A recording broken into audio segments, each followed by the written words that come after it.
Aku menjadi jenius berkedip di Akademi Sihir. Bab 34, Bagian 1, Sudut Pandang Baekgyu Seoul. Setelah insiden berakhir, 30 kesatria sihir Stella segera terbang menuju pemakaman Martevis. Tubuh sang necromancer dipulihkan oleh unit investigasi sihir dan pemakaman Martevis menjalani proses pemurnian. Lalu bagaimana kita akan hidup? Oh, kita semua akan mati. Warga biasa semuanya akan mati. Para pedagang meninggikan suara mereka dengan leher yang kaku dan berteriak keras, tetapi itu tidak ada gunanya. Apakah kalian bisa berteriak seperti itu jika kepala kalian jatuh ke tangan kerangka? Jika bukan karena para siswa di sana, kalian semua sudah mati. Saya berharap tidak ada lagi orang yang terluka akibat pemikiran egois semacam itu.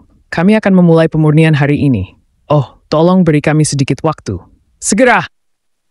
Itu adalah fakta yang tidak saya ketahui, tetapi pengaruh Stella tampaknya dapat menggerakkan bahkan kekuatan publik.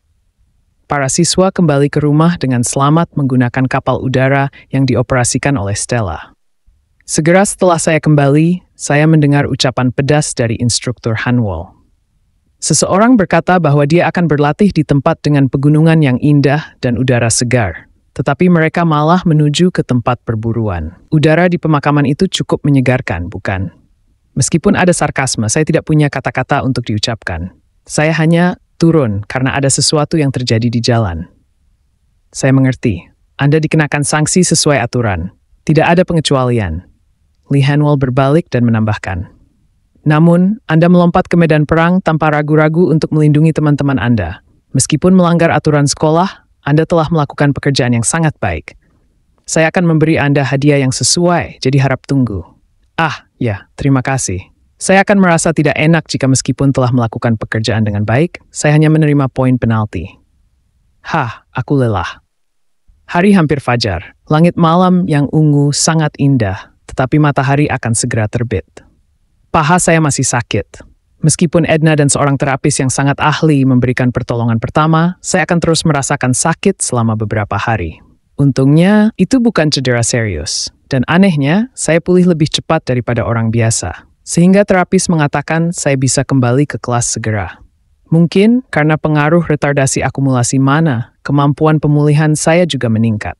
Saya tidak ingin kembali ke kelas secepat itu. Jadi bisakah Anda menempatkan saya di rumah sakit saja? Memikirkan hal itu, saya berjalan pergi. Tetapi seseorang mendekati saya dengan langkah ringan dan menepuk bahu saya. Itu adalah Edna. Tuan, saya berhutang sedikit pada Anda. Begitukah? Belikan saya makan nanti.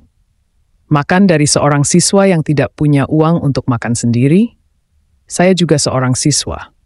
Itu benar. Saya tertawa terbahak-bahak. Namun, berbeda dengan apa yang saya pikirkan pada awalnya, saya mulai berpikir bahwa Edna mungkin bukan orang yang berbahaya.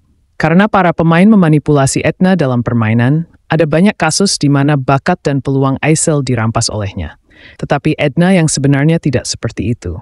Setelah itu, Denmark, Ben, Hong Byon, anggota kelompok, Kashif Derek, dan lain-lain berterima kasih kepada saya dan menghilang. Terakhir, Aisel telah tiba.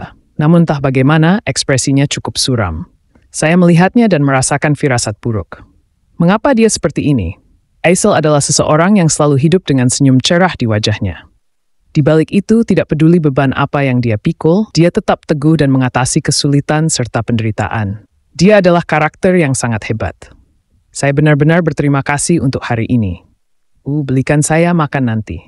Saya berbicara ringan dengan nada bercanda. Melihat ekspresi saya yang acuh tak acuh, Aisel berpikir dalam diam. Ada satu fakta yang dia ketahui dari insiden ini. Tidak, bahkan sebelum itu.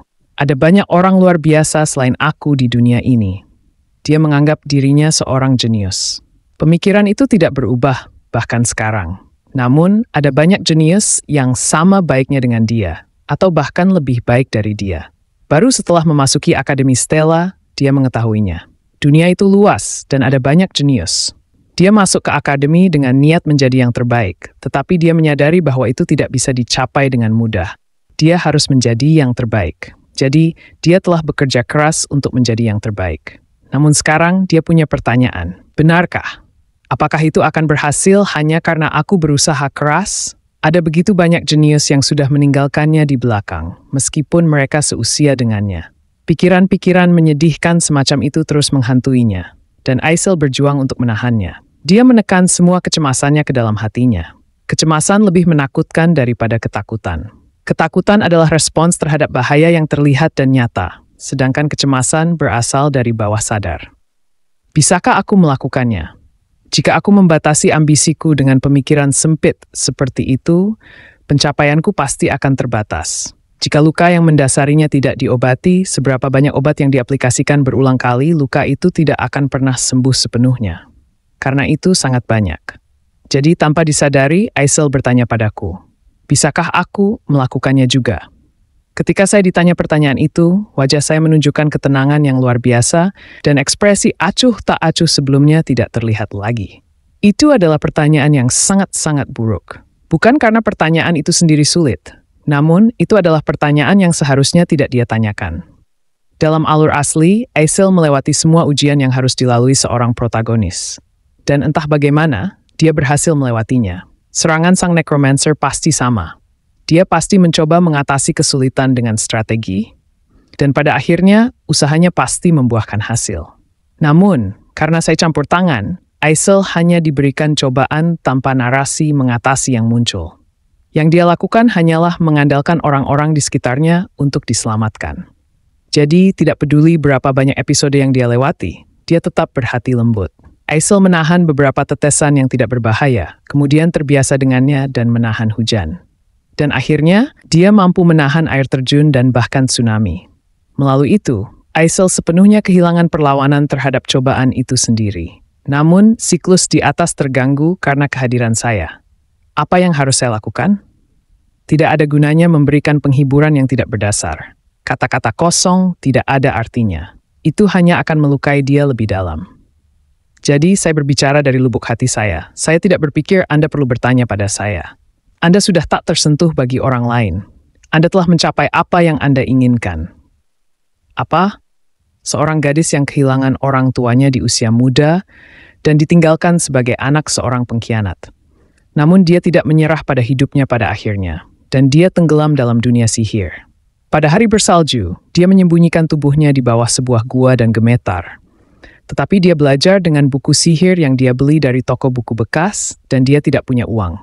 Bahkan ketika dia harus kelaparan, dia lebih memilih pensil daripada sepotong roti, tidur selama 2 jam sehari, dan di tengah-tengah kerja keras yang berat, dia tidak pernah melepaskan penanya. Dan dengan keajaiban, dia masuk ke akademi paling bergengsi yang disebut Akademi Stella. Jika Anda tidak menyebutnya keajaiban, bagaimana Anda akan menyebutnya? Jadi, di masa depan, Anda akan dapat mencapai keajaiban. Aisel menutup bibirnya rapat-rapat dan menatapku tanpa berkata apa-apa. Angin sejuk bertiup dan menyapu rambutnya. Bagaimana Anda? Tahu itu? Ya, karena saya telah mengawasi Anda selama ini. Apa? Dalam sekejap, saya kembali ke kesadaran. Tunggu sebentar. Bukankah ini membuat saya menjadi penguntit? Menyatakan bahwa saya telah mengawasi dia selama ini sama saja dengan mengatakan bahwa saya adalah seorang penyimpang. Bagaimana saya bisa membuat kesalahan lidah semacam itu? Saya segera berbalik dan mulai berjalan kembali di bawah sinar matahari terbit. Lalu, saya akan pergi. Saya cepat-cepat pergi. Aisel tetap di sana untuk beberapa saat merenungkan kata-kata saya. Dia bilang dia telah mengawasi saya. Tidak ada yang memperhatikan putri seorang pengkhianat. Bahkan jika ada seseorang yang melakukannya, mereka melakukannya untuk mencari kesalahan dan melemparkan batu. Tidak ada seorang pun yang melakukannya untuk dia. Namun, hari ini gagasan itu telah hancur. Kamu sudah mencapainya. Kata-kata itu bergaung di hatinya, mengalir melalui pembuluh darah di seluruh tubuhnya dan menusuk kepalanya. Jantungnya mulai berdetak perlahan. Semangat untuk sihir. Tujuan yang tampaknya hilang mulai bangkit kembali. Sebelum dia menyadarinya, fajar telah menyingsing di kejauhan. Pagi yang baru terbentang.